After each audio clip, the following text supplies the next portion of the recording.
Listen, I don't want to ignore something that we spent far too much time on yesterday, which was talking about Canada's plan to deal with, never mind carbon and carbon tax and all that kind of stuff, and electric vehicles mandated by 2035. Yeah. But instead to deal with a problem I don't think most Canadians even understood that we had, but apparently there's now been a task force set up.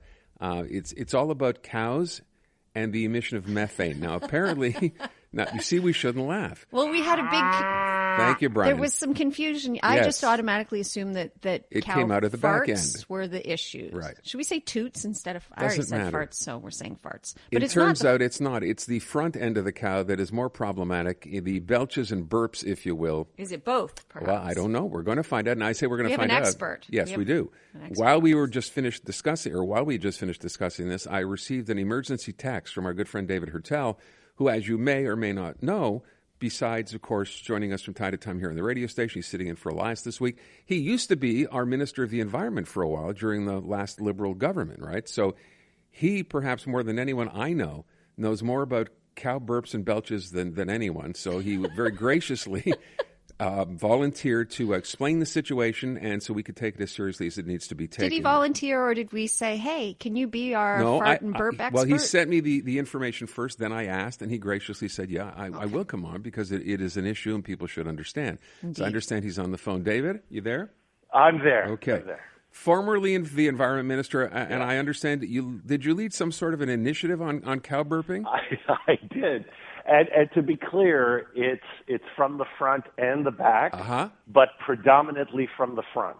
Well. And we laugh, and yes, we should be able to laugh, but at the same time, it's important to point out that 10% of all emissions in Canada, including Quebec, comes from the agricultural sector.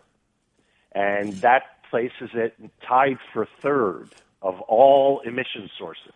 Mm-hmm. So any credible offensive on climate change needs to include agriculture. And in the agricultural sector, the number one source of emissions is what is called technically animal digestion.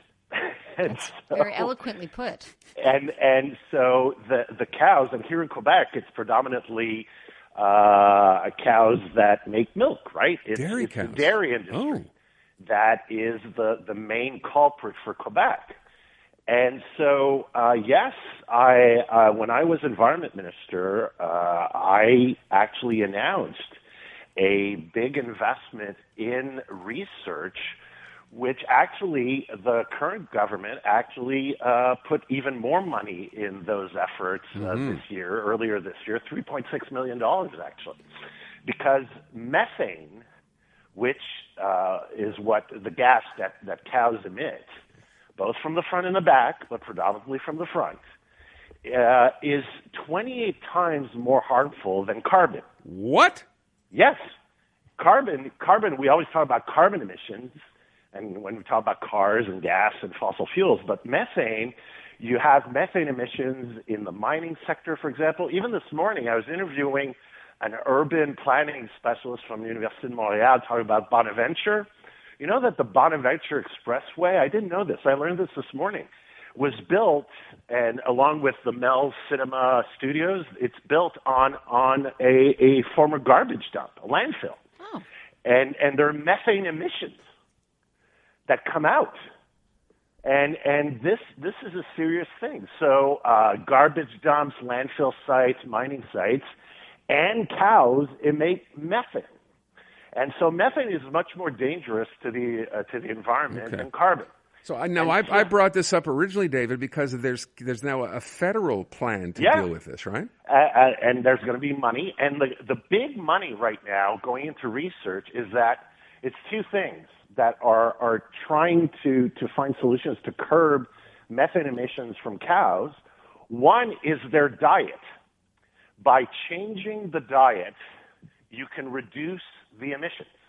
And so there's a lot of money right now. The European community is investing. The U.S. is investing. We're investing in finding ways to change the diet so there are less emissions, both from the front and the back. Less gassy. Is there something, I remember having heard something about corn being particularly problematic, and that was Exactly. It's the whole thing. There's something in the cows, the way they digest, that creates methane. So if you change what they're digesting, maybe you can reduce. And so that's one thing. And also we found that genetics could be the solution as well. So there's a lot of research going into developing some species of cows that actually emit less methane. But it's a very serious and important topic. Well, we all know if we're serious about fighting climate change. We all know far too much about it now, David. So thank you.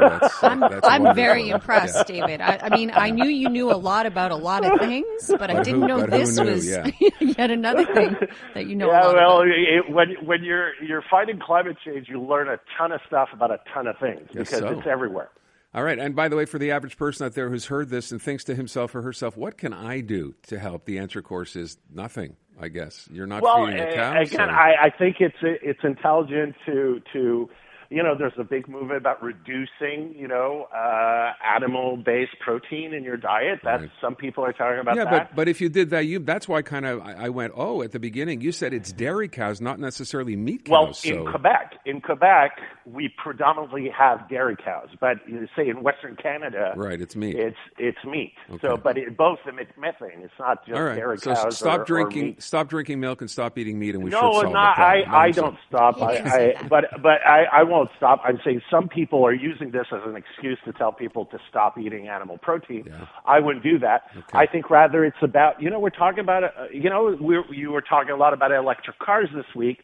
Well, that's it. There's a change in technology. We have to change our technology with agriculture as well. It's time to get electric cows. David Heurtel, former Environment Minister, explaining everything you ever needed to know about methane and both ends of the cow. David, thank you so much. Thank you, David. Have a great show. Thank you. Thank you. Talk You soon, too. David Heurtel.